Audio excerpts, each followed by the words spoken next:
한 번 결혼을 실패를 하신 분이 이제 상담을 하러 오셨는데, 이분하고 결혼을 해야지 될지 말아야지 될지 고민하시는 분들이 많이 있어요. 왜 한 번의 그 아픔을 겪었기 때문에 또다시 아픔을 겪고 싶지 않아서 이제 그러한 얘기를 많이 물어봐요. 그래서 이제 궁합에 대해서도 이제 물어보고 그 상대방 그 남자에 대해서도 물어보는데, 대부분 이제 그 결혼까지 생각할 정도로 깊은 그 관계를 유지한다라고 하는 거는 대부분 결혼이라는 걸 생각할 정도면은 눈에 뭔가 이렇게 콩깍지가 씌게 돼 있어요. 그래서 그 콩깍지에 의해서 저 사람이 좋은 사람인지 나쁜 사람인지를 판단하기가 어렵다라는 거죠. 그래서 자기 눈에는 모든 것이 다 좋아 보이고 모든 것이 다 이게 사랑할 수 있고 모든 것을 다 포용할 수 있을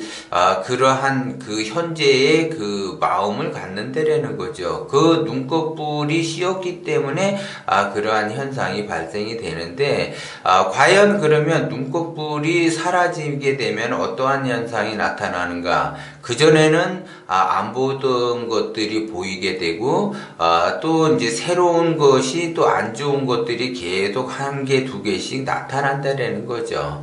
그렇기 때문에 한 번의 경험을 그 실패를 했거나 아니면 또 다른 이제 좋은 사람을 만나기 위해서 내가 그 사람을 볼 때 그 사람이 진짜 지속적으로 내가 결혼 생활을 할 수 있는 사람인가, 이거를 잘 봐야지 돼요. 그래서 제가 기본적으로 그 5가지, 이 5가지만 안에 들어가 있지 않는 남자라면은 웬만하면 같이 자기의 그 꿈과 이상을 위해서 헤쳐나갈 수가 있어요. 그런데 제가 말하는 이 5가지 중에 한 가지라도 포함이 돼 있다라고 하게 되면 그 남자분에 대해서 다시 한번 생각을 해보셔야지 된다는 거죠. 그래서 결혼이라고 하는 거는 이상이 아니라 현실이라는 거죠. 그래서 현실적으로 나의 그 결혼 생활이 행복하게 그 다음에 이제 남들과 다르게 빠르게 의식주를 안정화시켜야지 되기 때문에 자기가 살아가는 동안에서 평생을 살아야지 되는 입장이기 때문에 대단히 그 현실적으로 생각을 해야지 된다라는 거고, 자기의 꿈과 이상이 크고 높고 그런 거는 좋지만 현실을 직시하고 현실을 받아들여야지 돼요. 그래야만이 그 환상에서 일찍 깨어날 수 있다라는 거죠. 그래서 기본적으로 남자를 볼 때 여성분들은 첫째, 가장 큰데 이분이 그 남자가 아무리 능력이 있고 재력이 있고 뭐가 있다 하더라도 중독을 이 사람이 그 중독성이 있는가, 지금 현재 중독에 빠졌는가를 보셔야지 돼요. 그러니까는 중독이 아니더라도 그러한 현상들이 보인다라고 하게 되면 중독으로 갈 가능성이 굉장히 높다라는 거죠. 그것이. 그러면 이제 중독성을 일으키는 거는 5가지가 있다라는 거죠. 그 중독성은 시간이 흐를수록 더 강한 것을 요구하고 더 짜릿한 것을 요구한다라는 거죠. 그래서 가장 큰 것은 마약이에요. 마약. 그러면 마약을 하는지 안 하는지 이거를 보셔야지 돼. 그러면 이제 마약을 한다라고 하게 되면은 대부분 맨 처음에 사귈 때는 그냥 이게 마약을 한다 이렇게 하는 사람은 없어요. 어찌 하다가 보니까 우연스럽게 이렇게 접할 수 있는 기회가 온다라는 거죠. 그렇게 되면 마약류의 그 비슷한 것에 이렇게 뭔가 이렇게 유혹이 오는 거를 뿌리치지를 못하는 남자라고 하게 되면 절대 만나면 안 된다라는 거죠. 그리고 이제 2번째로는 이제 게임에 너무 빠져 있다. 그러면 그것도 현실하고 거리가 멀어요. 현실감이 동떨어져 있다라는 거죠. 그러면 게임에 그 중독성이 있다라고 하게 되면 의식주 안정과는 거리가 먼 그러한 삶을 살기 때문에 자기가 그 세상을 바라보는 그 감각이 굉장히 떨어지기 때문에 그런 사람은 피해야지 된다라는 거고, 3번째로는 이제 도박에 이제 빠져 있지 않는가. 그러면 이제 맨 처음에 만났을 때에는 도박을 하는지 안 하는지는 몰라요. 그런데 조금 이제 사귀다가 보면 그러한 그 이제 도박 종류의 그러한 얘기, 뭐 이렇게 자기 직원들이나 친구들이나 이렇게 뭔가를 한다라고 하게 됐을 때, 그때는 다시 한번 생각을 해봐야지 돼요. 그리고 네 번째, 술을 먹는 사람은 좀 피해야지 된다. 그러면 그 술이라고 하는 거는, 일주일에서 하루가 멀다 하고 술을 먹는다든지 이러면 안 되고, 한 달에 한두 번 먹는다고 해도, 다시 한번 생각을 해보셔야지 돼요. 그러니까는, 술을 잘 안 먹는 사람이면 더 좋다라는 거고, 그 다음에 이제 다섯 번째, 이성을 좋아하는 사람들이 있어요. 그러면 그러니까 말 그대로 주색에 중독이 돼서 주색에 빠진 사람들, 이런 사람들은, 거리를 멀리 해야지 된다라는 거죠. 그래서, 중독이라고 하는 거는 이런 것들을 이야기를 하는 거예요. 그래서 중독성이 있는 것에 빠져 있지 않는가를, 다시 한번 생각을 하고, 그 근처에 이 사람이 여기에 간다. 그러면은 그 사람은 절대 만나면 안 돼요. 그러면 인생 자체가 꼬이기 시작하면서, 내가 그 사람하고 헤어지지 않는 한 인생 죽을 때까지 인생이 꼬이게 된다라는 거고, 그 다음에 이제 두 번째로는 뜬구름만 잡고 다니는 사람이 있어요. 그러니까는 이상만 높아서 야 조금만 기다리면 뭐가 터진다. 조금만 기다리면 뭐가 터진다.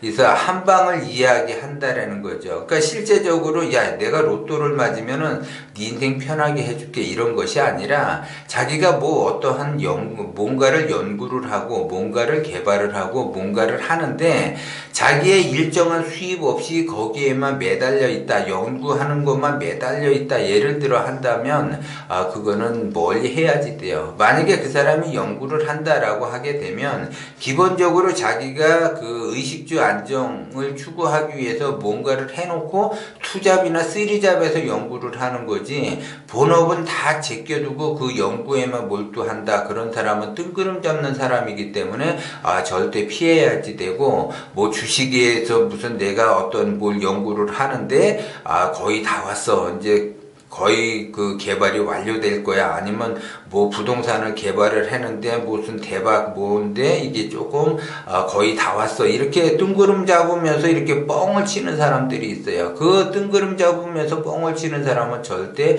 조심을 해야지 되고, 그 다음에 이제 세 번째로는 만나다 보면은 이 사람이 부정적인 말을 더 많이 하는지 아니면 긍정적인 말을 더 많이 하는지를 보셔야지 돼. 그래서 부정적인 말을 더 많이 한다. 그러면 그 사람은 가능성이 없어요. 긍정적인 말을 해도 가능성이 부족한데 부정적인 말투를 많이 쓴다라고 하게 되면 그 남자는 가능성이 없다. 자기 입 하나 책임지기가 어렵다라는 걸 염두에 두시고 그거를 내가 포용을 할 수 있겠다라고 하게 되면 만나도 되지만 나는 그것이 용납이 안 된다라고 하게 되면 절대 만나면 안 된다라는 거죠. 그렇기 때문에 자기 인생 어차피 자기가 사는 거지만 포용할 수 있으면 같이 그 사람이 좋다고 하면은 살 수 있지만 결혼이라는 거는 제가 좀 전에 얘기했듯이 현실이에요. 현실. 마냥 좋을 때만 있는 것이 아니라 나쁠 때가 더 많다. 그러면 그 나쁠 때는 서로의 약점과 상처를 건드리기 때문에 그 약점과 상처가 서로의 상처가 되기 때문에 이게 또다시 이별을 하는 경우가 많다라는 거죠. 그래서 그런 거를 대부분 조심을 하셔야지 되고, 그 다음에 이제 그 네 번째로는 이 사람이 자기 나름대로 뭔가 이렇게 하는데 이것이 원심으로 가느냐 욕심으로 가느냐. 그럼 욕심으로 간다라고 하게 되면은 그 욕심에 의해서 그 사람 운이 막히니까는 되는 일이 없어요. 그런데 원심으로 가게 되면은 뭔가를 그 사람이 이룰 수가 있는데 원심으로 갈 생각은 안 하고 욕심으로 간다라는 거죠. 그러면 욕심으로 간다라는 거는 결국은 자기 위주로 간다라는 거죠. 그래서 자기 위주로 모든 것을 판단하고 행동을 해. 자기 위주. 이슈. 그래서 자기만한 생각을 하고 남을 배려를 안 한다라는 거죠. 그래서 자기만 이게 이 남존여비 사상에 젖어서 항상 그 남자는 우월하다라는 그러한 의식을 가지고 있다라는 그런 남자는 절대 피하셔야지 돼요. 그래서 이런 남자 같은 경우는 굉장히 권위적이기 때문에 배우자를 명령조로 다스리기 때문에 굉장히 힘들다라는 것도 여러분들이 아셔야지 돼요. 그리고 이제 5번째로는 뭐냐, 모든 여자에게 잘해주는 사람이 있어요. 이걸 이제 속칭 매너가 좋은 남자라고 이야기를 해요. 그래서 이제 다른 사람들한테 싫은 소리 듣기 싫어서 모든 사람한테 잘해주는 사람이 있어요.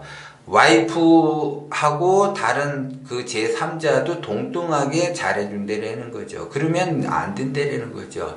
자기 와이프는 특별한 사람이기 때문에 와이프는 특별하게 대해주고 그 다음에 나머지 사람들을 생각을 해야지 되는데, 와이프를 우선시하지 않고 이렇게 와이프나 주변 사람이나 동등하게 매너를 이렇게 지키면서 이렇게 평판이 좋다. 그러면 이 사람은 평판이 좋아도 너무 좋아. 그래서 약간 물러 터졌어. 그래서 사람들이 저 사람은 법 없이도 살아. 너무 착해 빠졌어. 이렇게 되는 사람은 만약에 이제 결혼을 하게 되면은 엄청나게 배우자를 어려움에 처하게 만든다라는 거죠. 그렇기 때문에 이 5가지의 유행의 남자를 내가 만나고 있는지 아닌지를 여러분들이 판단을 해야지 돼요. 그렇게 되면 기본적으로 자기의 그 5가지 유형에 가지고 있는 사람은 한마디로 딱 이야기하면 기운이 작기 때문에 그러한 행동을 해요. 그래서 기운이 작으니까는 자기의 중독성에서 벗어나기가 어렵고 자기의 그 기운 자체를 컨트롤하기가 어렵다라는 거죠. 그러면 자기 기운 하나 컨트롤하기 어려운 사람이 자기 가족을 컨트롤이 되느냐? 절대 안 돼요. 그러니까 자식도 태어나는데 그 자식까지 예를 들어 컨트롤이 된다? 절대 그런 사람은 컨트롤할 수가 없고, 중독에 한번 빠지게 되면 자기만을 생각을 하기 때문에 자기 위주로 모든 것을 생각을 하기 때문에 가정에 있는 나머지 있는 사람들은, 배우자나 자식들은 굉장히 어려움을 겪는다라는 거죠. 그렇기 때문에 사람은 자기 기운이 얼마만큼 있느냐, 기운이 작아지느냐 커지느냐에 따라서 달라지는데, 대부분 기운이 작은 사람들의 특징은 가족을 힘들게 해요, 우선적으로. 그리고 가족을 힘들게 하고 그 다음에 제3자를 힘들게 한다라는 거죠. 그러면 가족이 힘들고 제3자를 힘들게 한다라는 건 뭐냐? 자기 입 하나 건사하기가 어렵다라는 거죠. 그런데 겉으로 볼 때는 멀쩡해요. 그리고 겉으로 볼 때는 저 사람이 저럴 수가 있을까 할 정도로 멀쩡하고 호감도 간다라는 거죠. 그래서 멀쩡하고 호감이 가니까 대부분 사람들이 그 사람하고 좋게 유대관계를 맺는데, 배우자감으로는 아니라는 걸 제가 말씀을 드리는 거예요. 그렇기 때문에 내가 이 5가지 이야기한 거에 유형이 하나라도 들어간다라고 한다면 그 사람은 다시 생각을 해야지 되는 거고, 좋다. 나는 그러면 그것까지 포용할 수 있다. 나는 그거를 책임지면서 내가 감내할 수 있다. 그러면은 감내하면서 살아가시면 되고, 나는 감내하기가 좀, 나도 기운이 약하기 때문에 감내하기가 좀 힘들다라고 하게 되면 빠르게 생각을 해보셔야지 돼요. 그래서 절대 만나시면 안 된다는 걸 여러분들이 아시고, 이 5가지의 유행을 잘 살펴보시고 좋은 사람을 만나서 일생 동안, 결혼은 현실이기 때문에 행복하게 풍요롭게 이렇게 삶을 누리면서 사는 것이 가장 중요하고, 말년에 특히 그러한 운과 복을 받는 것이 더 중요하기 때문에 말년이 편안해야지 돼요. 말년에. 근데 이 5가지 유행의 사람을 만나게 되면 말년에 고통과 시련, 말 그대로 삶 자체가 어둠의 삶을 살 수밖에 없다는 걸 여러분들이 명심을 하셔야지 돼요.